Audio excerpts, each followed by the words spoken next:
good evening, depending on where you are based right now, to you all. I'm very happy to be here at this Mineral Recycling Forum 2021. And the long title here that you see on the slide, Charting a Path Towards Greater Security and Sustainability, it is actually the title of a communication on a message from the European Commission on critical raw materials that we adopted in September last year. And this communication and the action plan that is linked to it will be the main topic of my talk today. Next slide, please. And it's about resilient and sustainable access to raw materials. And from the critical raw materials communication and action plan, I will talk particularly about circular use of raw materials. Next slide again, please. When we talk about the green and digital transformation of our industry, we need to consider our ability to access and transform raw materials. We are fully committed to Paris Agreement and the transition to climate neutrality. And there is a host of policy proposals that have been put on the table with the arrival of the new Commission in the autumn of 2019.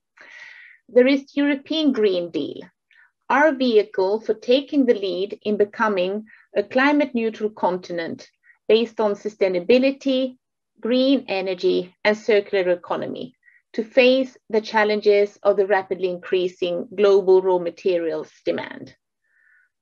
Scaling up the circular economy, it's a main building block for achieving climate neutrality by 2050. And we need to push circularity and resource efficiency as much as possible and to ensure that all activities related to European consumption of raw materials takes place under responsible and sustainable conditions. We say in the Green Deal that access to resources is a strategic security question for Europe, and the need for ensuring the supply of sustainable critical raw materials. Oh, there was a sound there. I carry on? Yes, please. We're just trying to start your slideshow at the moment. The slides are blocked? You're not able to change? Which slide should I be on here, Maria? Now we are on the policy landscape slide, the third one.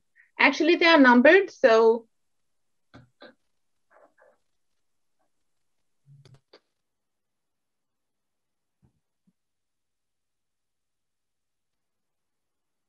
You can show it, you need to show it not as a PDF file, but you need to show the full screen. It is on the screen. For some reason, it's not. The slides are not. Just bear with it a second. Okay, Ismini, why don't you close it down and I'll open it.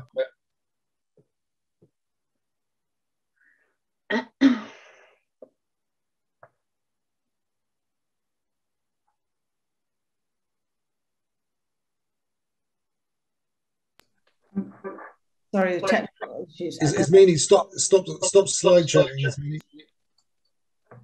Okay. Stop slide. I'll open it up.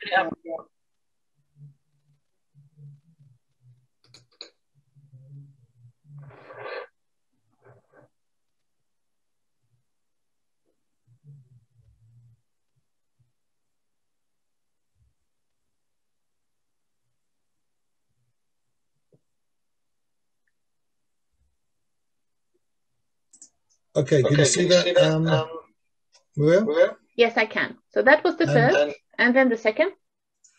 So we're... Yeah, that we have gone through as well, and this is what we have now. Okay? Okay, so I'll take over now. Okay, talk good. to me. Thank you. Okay, great. Yes, so so we say in the Green Deal that access to resources, it's a strategic security question for Europe, and the need for ensuring the supply of sustainable critical raw materials including diversifying supply from secondary sources. It is mentioned in the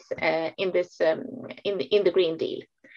And then there is the Green Deal's Circular Economy Action Plan that was also published. It was published in March of last year, and it refers to creating a well-functioning internal market for secondary raw materials. You may have noticed that we published in 2015 the first Circular Economy Action Plan, and this is the 2.0 version within that policy domain. Also in March last year, we published a new industrial strategy for Europe, and here we refer to the importance of raw materials in our transition to climate neutrality. Once again, where we need to decrease external dependencies and environmental pressures. In May, we launched the European Recovery Plan to make Europe more resilient against future shocks. And these plans that are being set up will be aligned with the green and digital transition. They will be, the member states are right now working on their respective national recovery plan to be submitted towards April. So we are looking forward to getting this venture up and running as soon as possible. All these policy proposals are aligned towards the green and digital transition towards a climate neutral Europe in 2050. Achieving sustainable supply chains is our ultimate goal. So all this talk about the transition to green and digital, circularity and so on, what about primary raw materials? How does that fit in here? Is it all about circularity? So what we see is that primary raw materials extraction will still be needed for the green and digital transition to happen, and that secondary raw materials will not be enough to meet the demand driven by the transition. Next slide, please.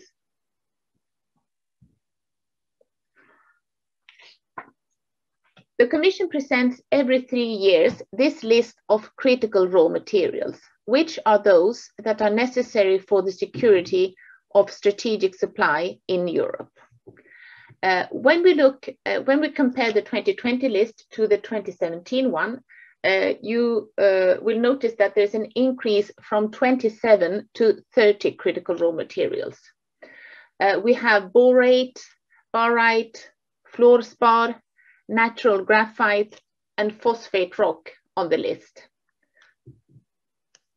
Nickel is on our radar, but not included yet, but accounts for a growing demand for battery raw materials. Bauxite, lithium, titanium, and strontium have been added to the list for the first time. Next slide, please.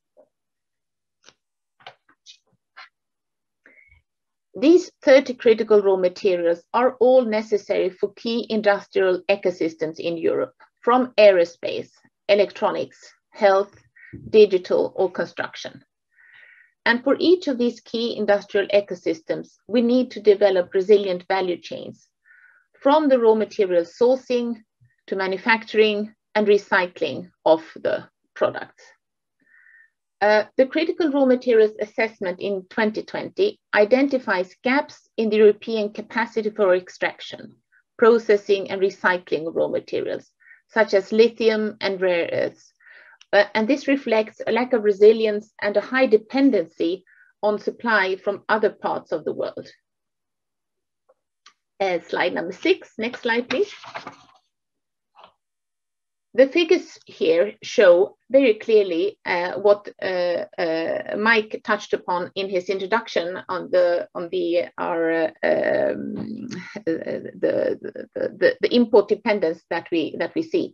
The supply of many critical raw materials is highly concentrated. So we have about 98% of our supply of borate that comes from Turkey. South Africa provides about 70% of our needs of platinum, and China very dominant on in the supply of rare earth elements. Slide 7, please. And we will need even higher amounts for our strategic technologies and sectors by 2030 and 2050, according to a foresight study that we also published together with the Critical Raw Materials Action Plan. I recommend you to have a look at this analysis. It is, as I said, it takes a forward-looking approach, looking at what we see down the road towards 2030, 2050. So that is also, it's the first time that we have this kind of foresight analysis attached to the criticality assessment.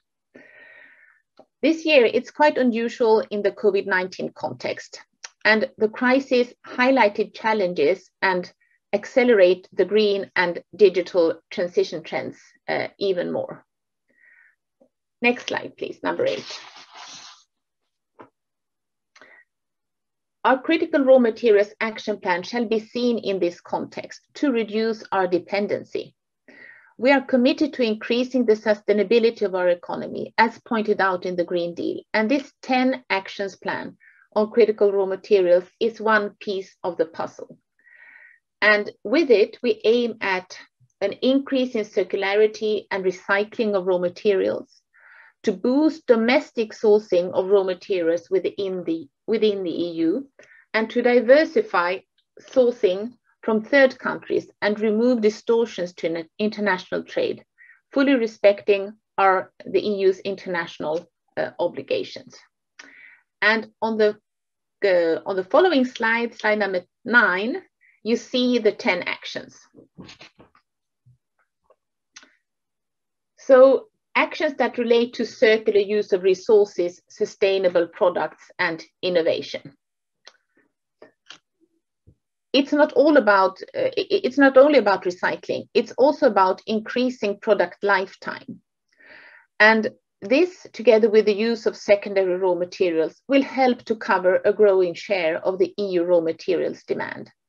One example is that to foster recovery of materials from rapidly increasing amounts of battery placed on the European market, we proposed in December last year a new comprehensive regulation for batteries.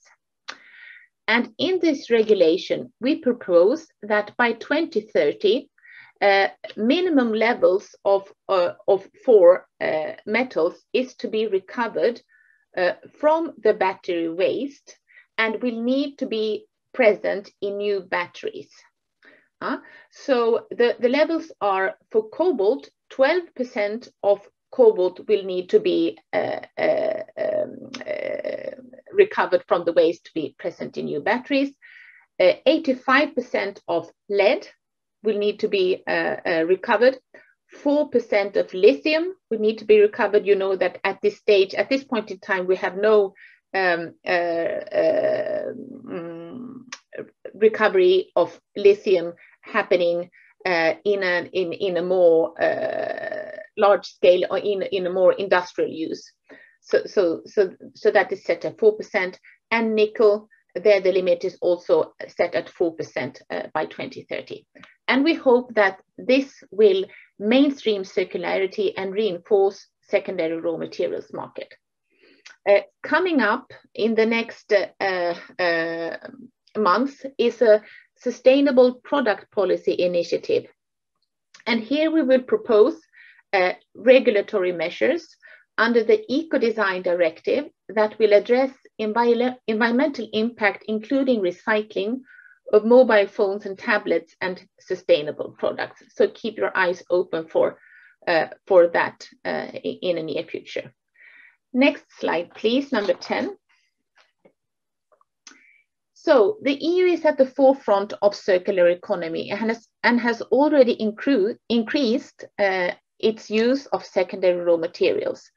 And the share of recycling's contribution to meeting materials demand, the recycling input rate by EU industry, it's quite high for materials such as tungsten at 42%, but for a number of critical raw materials, the recycling input rate is quite low. As I mentioned lithium before, and also gallium, we have currently no recycling for EU industrial use. And this is a big loss of potential value to the EU economy. we lack data and information on the volume of CRMs potentially available for recovery or recycling.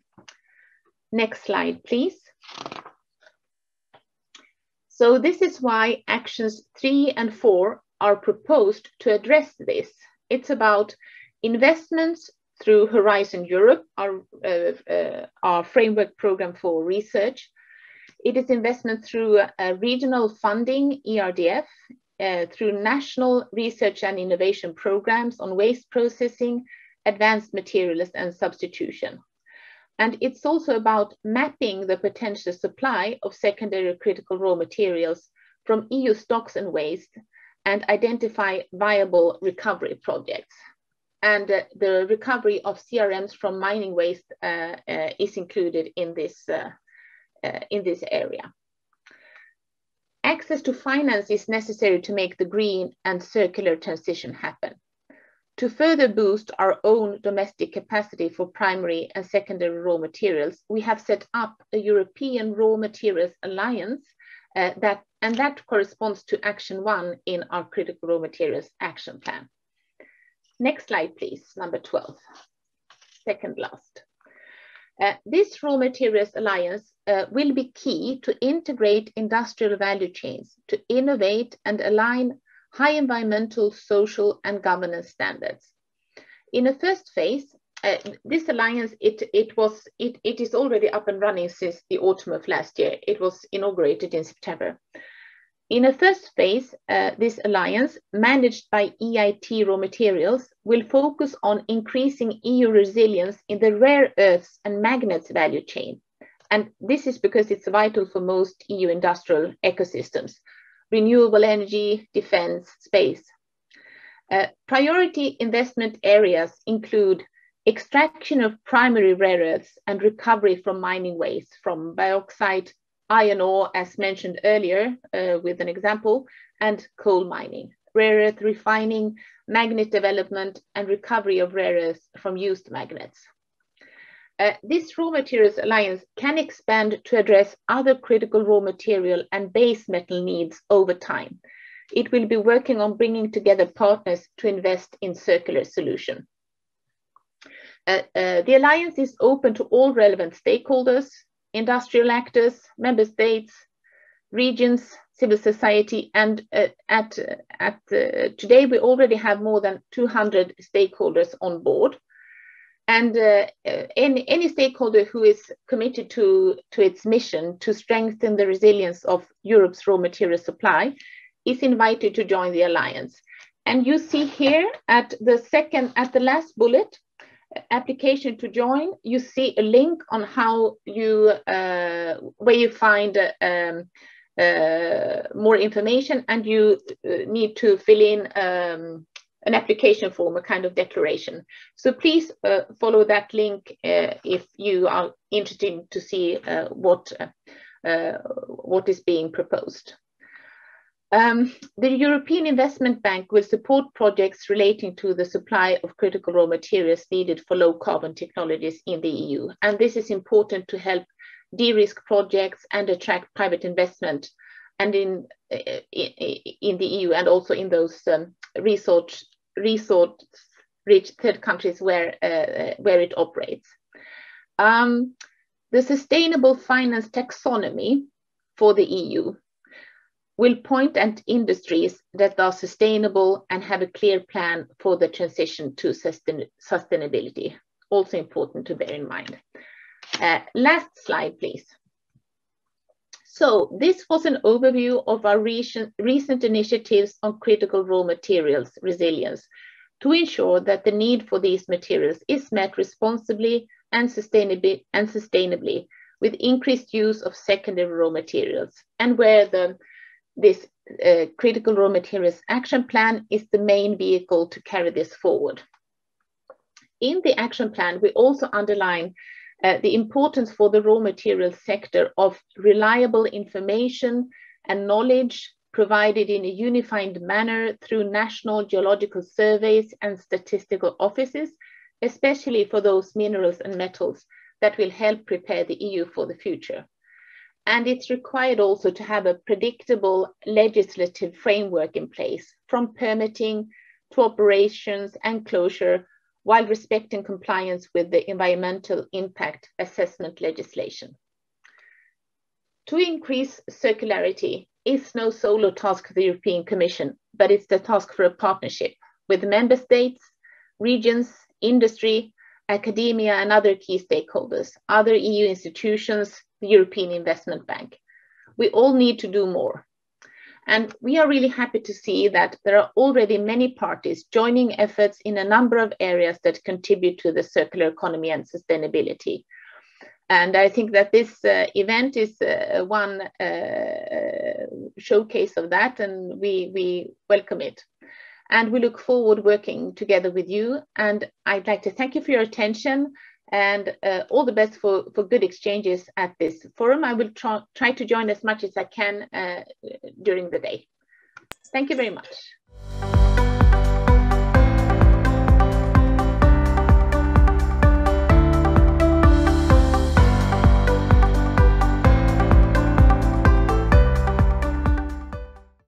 No, thank you, Mike. And it's nice to be with you this evening and in the afternoon in UK time.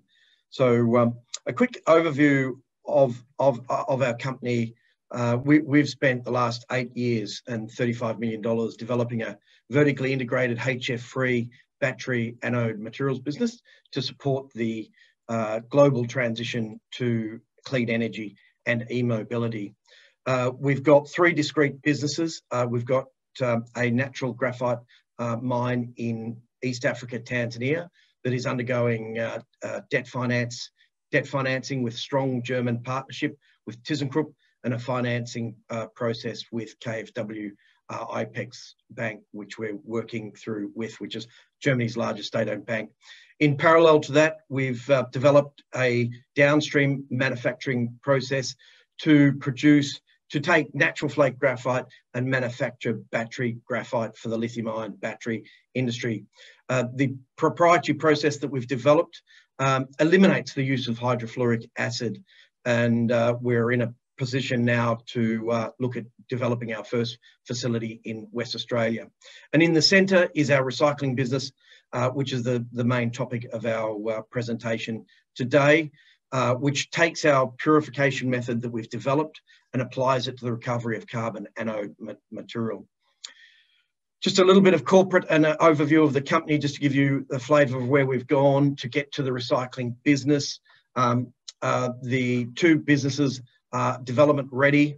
The production levels that we've developed is very much matched to market. So as you can see on the left-hand side, we're planning to produce 20,000 tonnes of battery graphite for the lithium-ion battery market, and 60,000 tonnes of natural flake graphite for the industrial markets, really well supported by German industry. I guess the key points of the 2 businesses, they're standalone and very much focused on selling into the European, North Asia and US markets. And bolting on to the downstream business is our recycling. And as we've just heard from Marie, which has really been a significant change for our business, the legislative changes towards recycling, and we've made significant progress on the recycling over the last 12 to 18 months. We're an ASX listed company. Just a little bit of corporate background. ASX listed company, we're focused on, we've got a secondary listing on the Frankfurt. We've got strong support in Germany. We've contributed to a piloting plant in Germany, and we're working with some really strategic customers in that German market. However, the focus of the company is on the Kwinana development. All right, a little bit about the lithium battery market here in West Australia. We think the lithium-ion battery is all lithium, but in fact, not many people realise the anode is largely all graphite.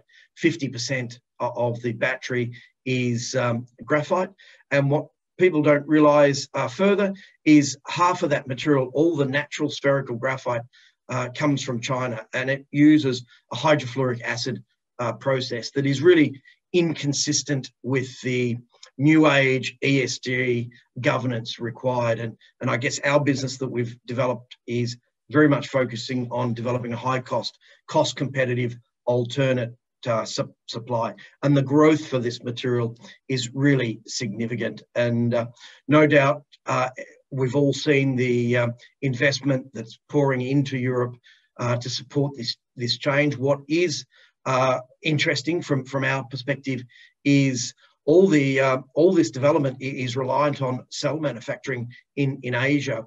And the really nice thing we're seeing now is really strong efforts from the European Union, the German government, to see supply lines established.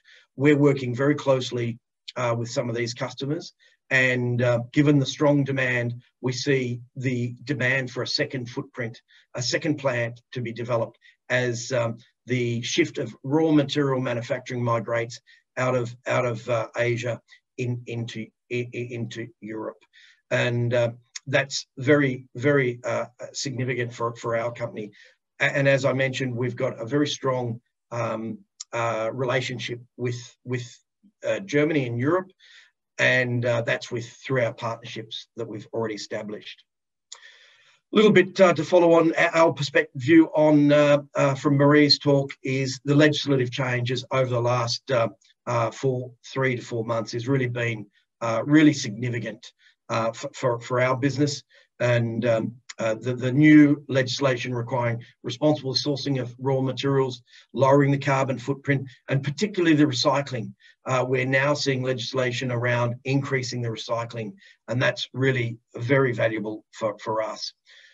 I'll just quickly give you an overview of our downstream manufacturing facility in Kwinana, because that's sort of the DNA and where our purification has evolved from. And this has been developed over the last 5 years, which is a HF-free purification process. We've done all the feasibility engineering and costing studies you require to build this facility. We are development ready. We've done a lot of qualification and test work with our piloting plant in Germany. We've applied our purification process to a number of feedstocks, particularly in 2018, 2019. We can take any potential feedstock, natural flake graphite, and purify it. We've effectively evaluated all existing producers. We've established a long-term relationship with a German group, Technographic, for the supply of our feedstock. We've carried out extensive product testing as I mentioned, and we've established our first agreement with ThyssenKrupp for our sales of our material. And very importantly, we've attracted the Australian government for a US $35 million debt financing facility to support the development of this material. So we're development ready. We're in the process of finalising construction. We announced on Monday that we're commenced the engineering works for the construction. The financial returns are very attractive, and I guess we're very much focused around staging it matched to the market demand, starting with 5,000 tonnes and moving to 15,000 tonnes with those representative capital costs. Just anybody that wants to see more information around that site, we've got 2 really nice videos, a flyover and a fly through. The development is very modular. It uses our purification process very much at the back end of the plant, where we have to take the material from natural flake graphite grades of 94 to 95 up to the very high specification of 99.95. As I mentioned, very good support from the government, Australian government. We've been working with the Critical Minerals Office. We've had lead agency role supported from the West Australian government. The photo on the right-hand side is with the Premier of West Australia, who's really supported the development of the project and was on site with us. We've got significant advanced finding on R&D with AusIndustry. We're been invited to join the WA Ministerial Task Force. We're part of the Future Batteries industry. And one of the reasons for locating our facility in West Australia is, I guess, the really strong relationship WA has developed with battery minerals into Germany and other favourable Asian countries and the US. The reputation of transparent, responsible source material from West Australia is a really strong opportunity for mineral development here in Western Australia. All right, so that was the downstream, and I guess onto the main topic of today, which is our recycling business.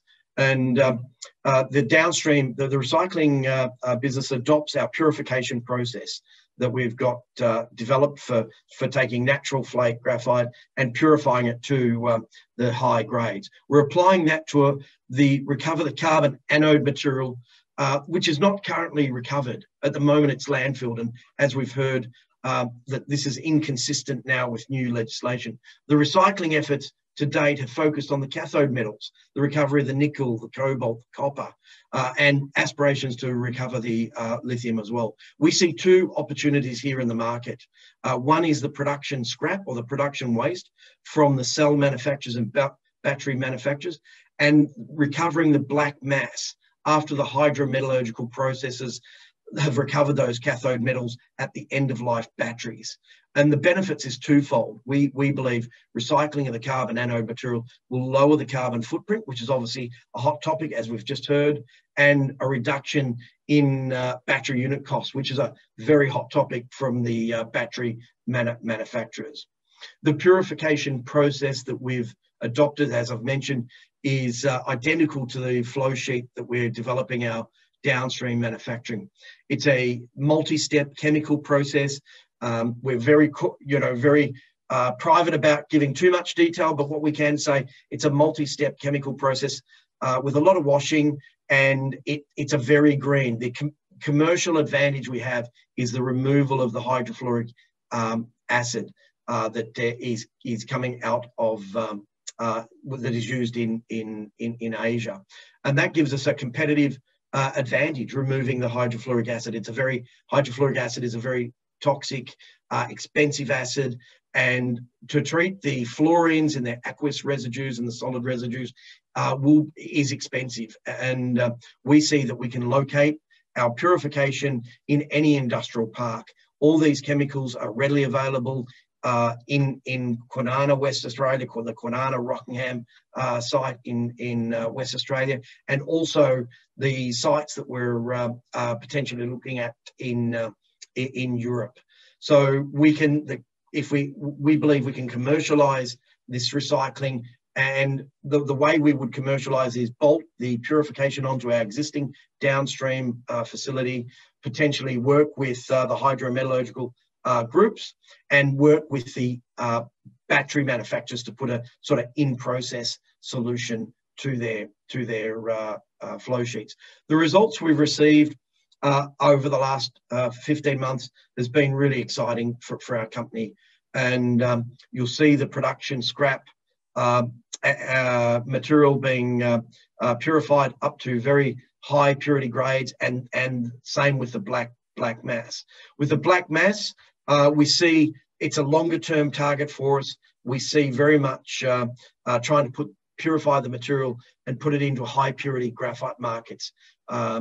The short term objective for our company is very much working with collaborating with companies, and one program that we've been running with a major EV manufacturer, we've been able to take their production waste, which has typically gone into landfill, and increase the grade to put this potentially back into the supply chain. It's early days, but the results are promising.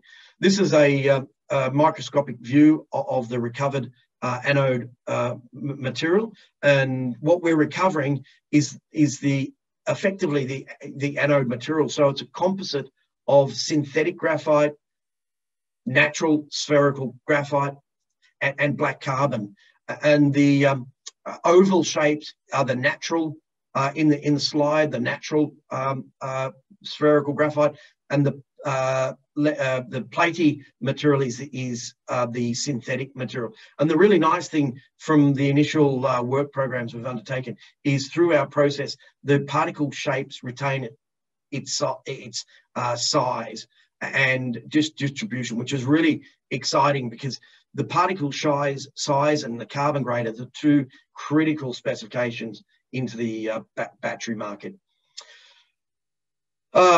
We've signed our first agreement with SungIL High-Tech to collaborate with them. SungIL are the largest lithium-ion battery, one of the largest lithium-ion battery recyclers in Asia. They're based in South Korea. They have planning this year to increase their recycling from 18,000 tonnes to 54,000 tonnes. So you can see the ramp up this year and the potential material that we will be dealing with in the future. It's going to be a very significant market. And SungIL have a partnership with Samsung.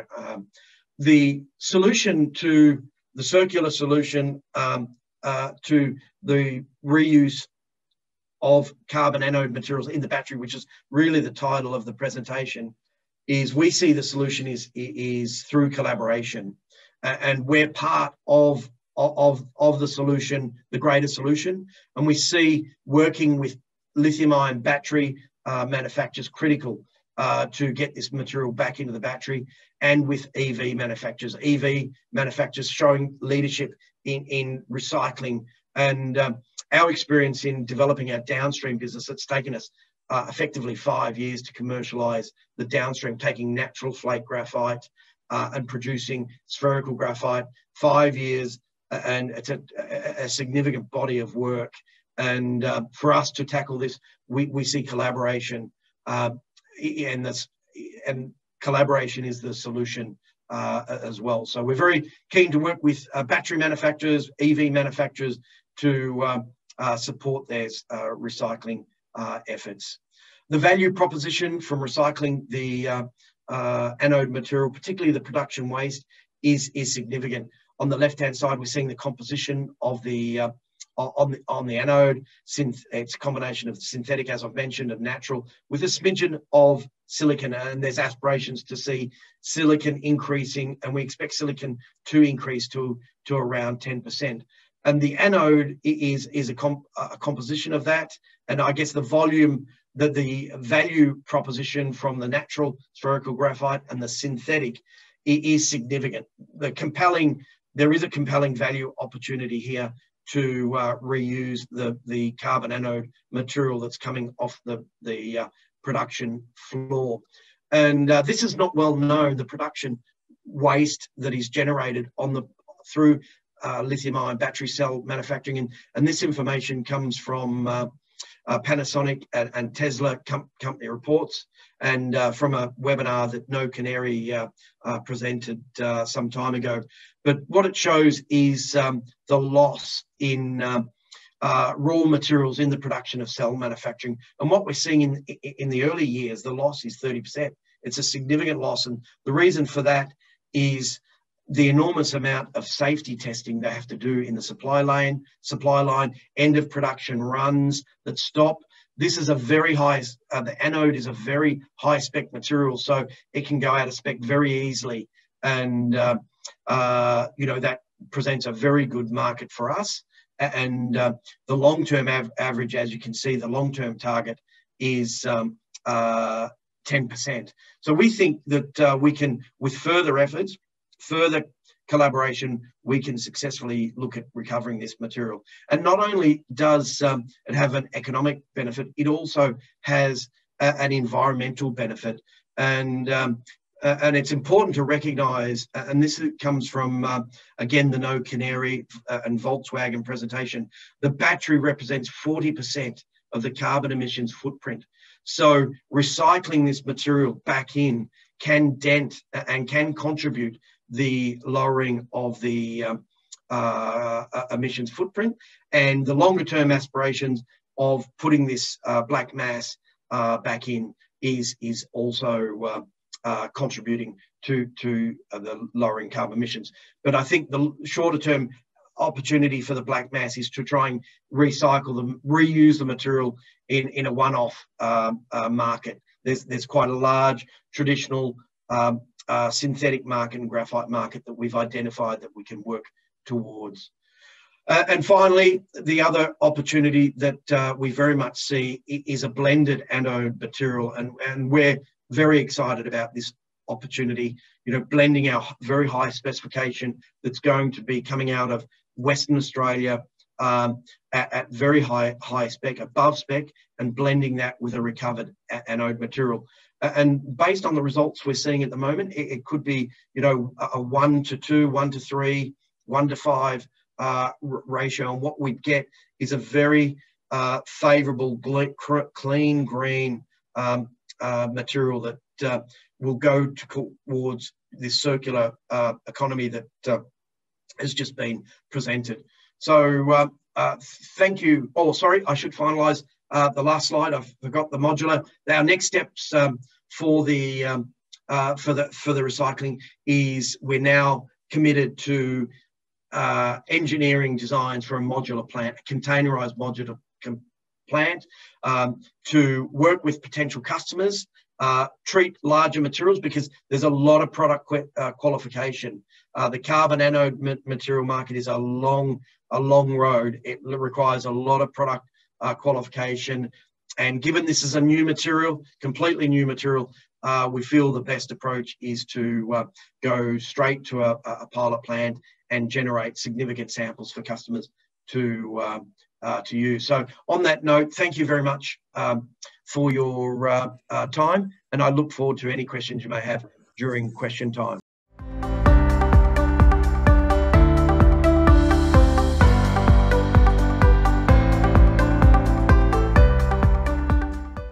Yeah, thanks a lot, Andrew. That was an excellent talk. And Maria, if you're still there, if you could rejoin us in a second or two. Yeah, Andrew, I really liked it, and no less than the fact that a few years ago I was researching a paper that I was presenting on recycling materials from batteries, and I have to say no one was interested, and maybe they're still not to a certain extent, and maybe you can talk about that they were just interested in getting the nickel and the cobalt out of the batteries.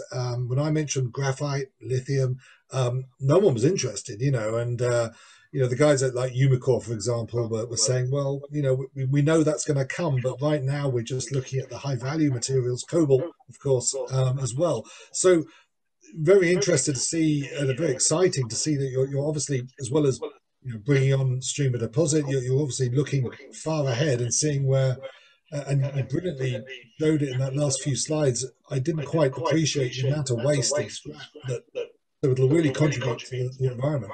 But is it still the case where, you know, the lithium and the graphite tend to get in the shadow of cobalt and nickel?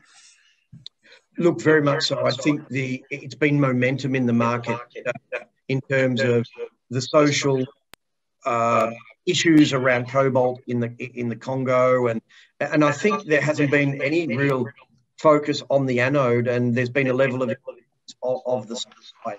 So we've been at this 8 years. This is not something that I've fallen off the back of the truck after extensive work programs. And I guess we've, you know, through the development of our downstream, we really recognise how powerful the purification process is. And we started for, you know, 2 years, other markets we could apply. And sorry, Andrew. Maria, can we just ask you to yourself? Shall I mute? Of course. Thank you. Sorry, Andrew. Yeah, so it was only the last 2 years we've been exploring, you know, other markets to look at how we can apply our purification to, and you know, the purification process is a very efficient process and cost effective, and I think that's really the message that we and our strategy were centered around. You know, we couldn't develop a purification process that doesn't beat the existing supply. So we have to match the Chinese supply, and that was our strategy 5 years ago. And it's really nice to see through Maria's presentation that, you know, there is now efforts to support, you know, alternate supply lines, because, you know, the current market and it's interesting, the feedback that we've had, you know, nobody wants to pay any more for green material, but you know, the only market that will pay extra for a socially responsible material is your fruit and veggies at your organic market. The rest of us have to, you know, compete with the existing market. So that was clearly a strategy that we adopted 5 years ago, and I guess played out nicely now with the EU. And I know you won't want to, well, and quite rightly, it's a proprietary process for the purification process. I'm just thinking of my fluorspar contacts supplying fluorspar to the HF producers. How feasible is it for people processing graphite not to use the HF process? I mean, obviously you're looking at doing it. Is it something that most people will get their heads around, or it's quite a learning curve and they need to get it right? Look, I think there are other processes. There are other groups in Canada, the US, that are looking at similar, you know, different approaches. There's thermal, there's chlorine gas processes. I guess to use hydrofluoric at the scale that China does, you know, it's not something that we could use in Australia or in Europe at a, you know, mass scale that this market has to go to. So I think we opted to go to a soft chemical HF-free process, and the qualification that we've had to undergo over the last 5 years is significant. It can take up to 12 months to get a product spec, produce it, send it, put it in the lab, get a sample back. So 12 months for a sample. And on the recycling side of it, you know, we just don't have the time. This is something that we think that can add a lot of value to the industry, but we need collaboration. And it's been great to work with Sungil. We are working with some really nice customers in the US, obviously Europe. It's a hot topic. And, you know, it's a really, you know, interesting topic at the moment. I got a question, an interesting one. It's kind of two parts, but I think the second part, maybe concentrate on answering that, is what is the prospect for lithium-ion batteries as state-of-the-art solution for EVs? And of course, I think we're going to say good. But the second part of the question is, what other developments could be overtaking lithium-ion? And you know, I guess everyone's trying to think ahead even more before we've even got to, you know, the lithium-ion battery era. I don't know if you just in a few short words give your view to, you know, is there other stuff that might threaten lithium-ion in the future? Oh, look, absolutely. I think in time in the future, other batteries will coexist, other technologies, there is no doubt. But I think with you, if you look at the feedback that you're getting from the car EV manufacturers in Europe, look at the investment that's going into Europe. President Biden in the US, you know, rolling out EVs for his whole government fleet. GM have just announced at the Super Bowl that they're going GM ICE free, and I think there's just a number of car companies. And look, there's a lot of talk about new battery technologies. Lithium-ion batteries began in the mid-90s, and it's taken a long time to commercialize. So any new technology, safety is a critical aspect for EVs, and you know, we're long on EVs, and I think the car industry is clearly going that way. But you know, I'm not against other technologies. Wherever there's conductivity, graphite will be around. It's the most conductive industrial mineral, and as we saw in Marie's presentation, it's a critical mineral for that reason. Any industry that needs conductivity, whether it's refractory, whether it's energy storage, graphite is close by. Sure. Maria, you were going to say something?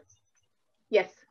Yeah, thank you. No, I just wanted to mention that coming back to the battery regulation, so what we tried to ascertain was not to get locked into any technological solution currently, or so we try to be technology neutral and to be prepared for whatever developments might come along the line.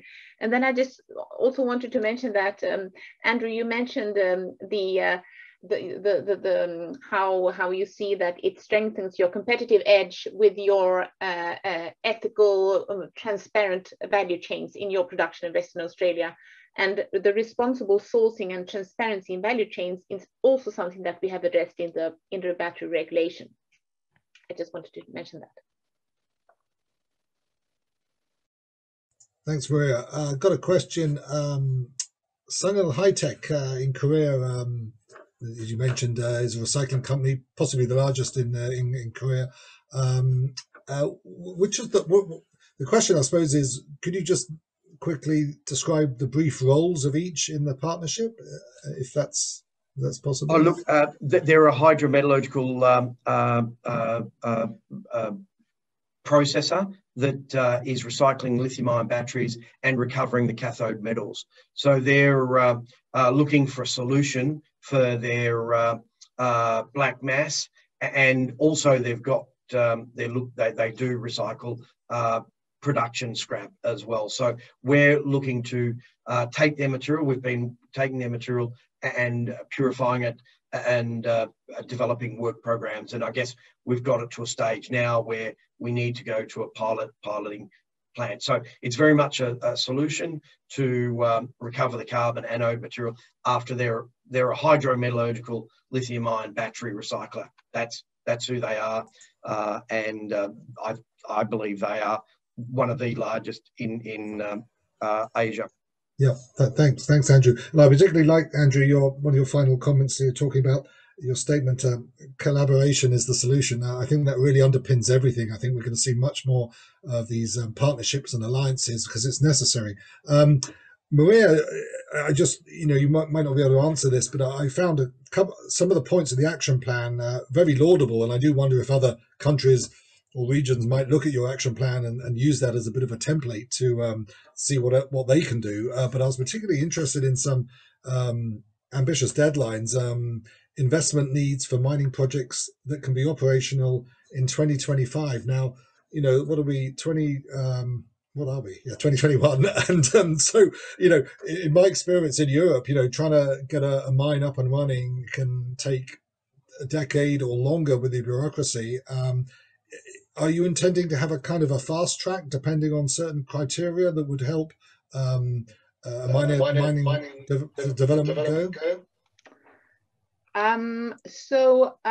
We regarding financing for mining projects, we are really happy about having the European Raw Materials Alliance in place already as of last autumn, and we are looking a little bit at how successful the European Battery Alliance has been in channeling investments and taking the battery business further, the whole value chain.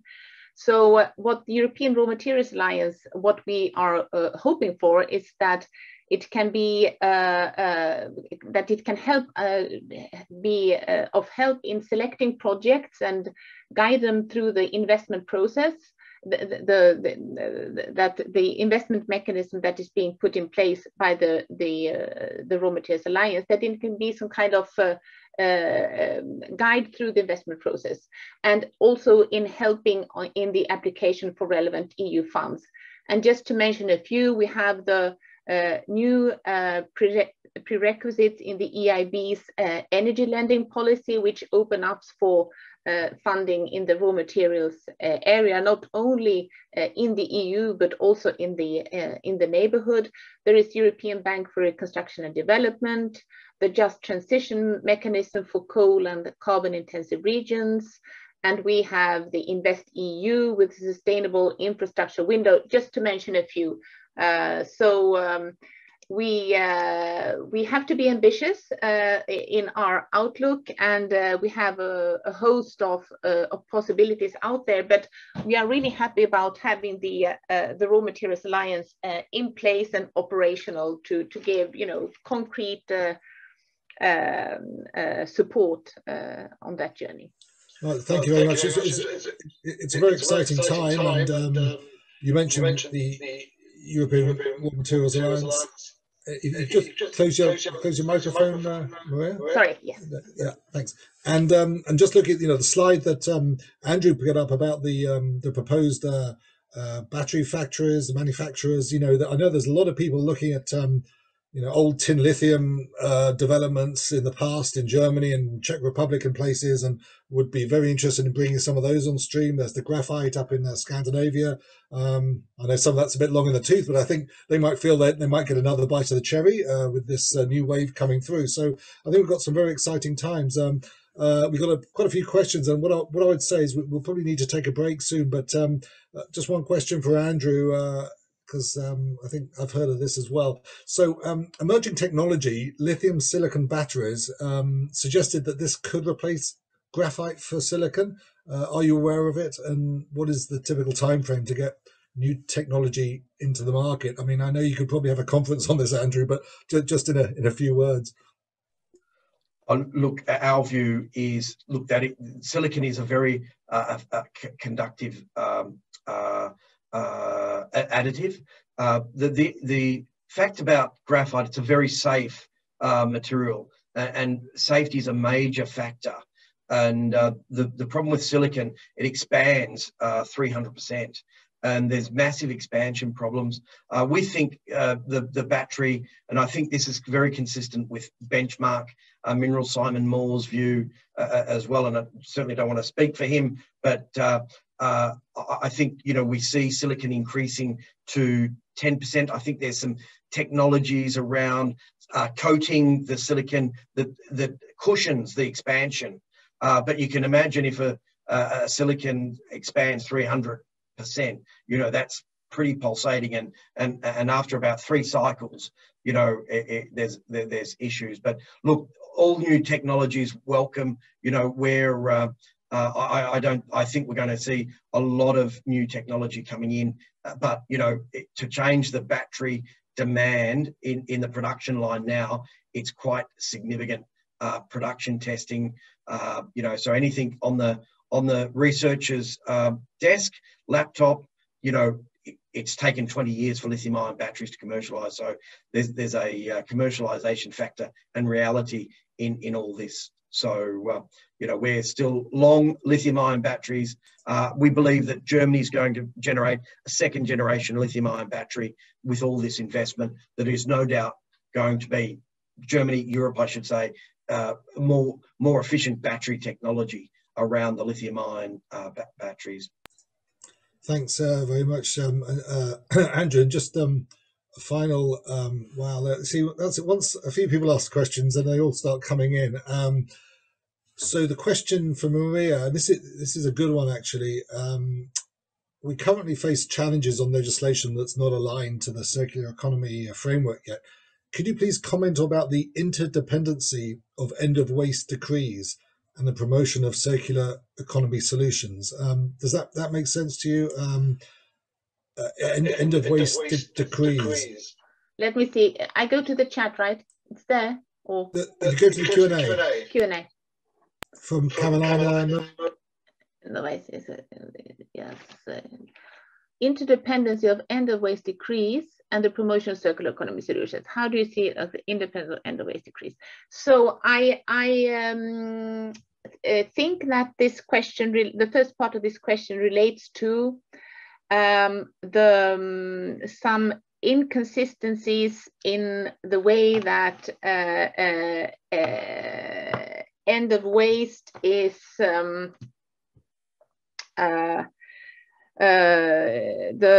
classification of end of waste, that there is a lacking harmonization of end of waste criteria within the EU. And this is something that was highlighted already in the first Circular Economy Action Plan. And we No, am I? I'm not. Am I muted? No, I'm not. We're hearing you loud and clear, Maria. Yes. So this is a problem that has been highlighted, as I said previously, and it is the I cannot really provide any additional clarification for how this what a strategy is for at this very moment for solving this. We are aware of the problematics and also the interface problem where we have kind of clashes between the chemicals policy and waste policy and in that area. So if I could please perhaps come back to Mrs. Novais for some clarification on this point, I would welcome that. And then there was another part of the question, but now it disappeared. Yeah, I think, and we probably need to take a break. Okay. If you could just mute a second, Maria. Yes, so Mrs. Novais, please, you saw my mail, you have it on my last slide, so please contact me for further follow-up. And what I'd like to say to all the speakers and for the rest of the day, if we can't get through all the Q&A, you can see the questions in the Q&A window, so feel free to answer them yourselves and get in touch with each other. And obviously later on today at the breakout session, if I'm not sure if Andrew will be around, but he's welcome, of course. We can have much more freewheeling conversations. But I'd just like to thank Maria and Andrew very much for two excellent talks to kickstart the day. And what we'll do is we're coming up to 1:30 GMT, so we'll take a break and then we'll reconvene in 15 minutes at 1:45 GMT. So that's 2:45 in Europe. Okay, so we'll take a short break. And thanks very much indeed, Andrew and Maria. And we'll see everyone in a few minutes. Thank you.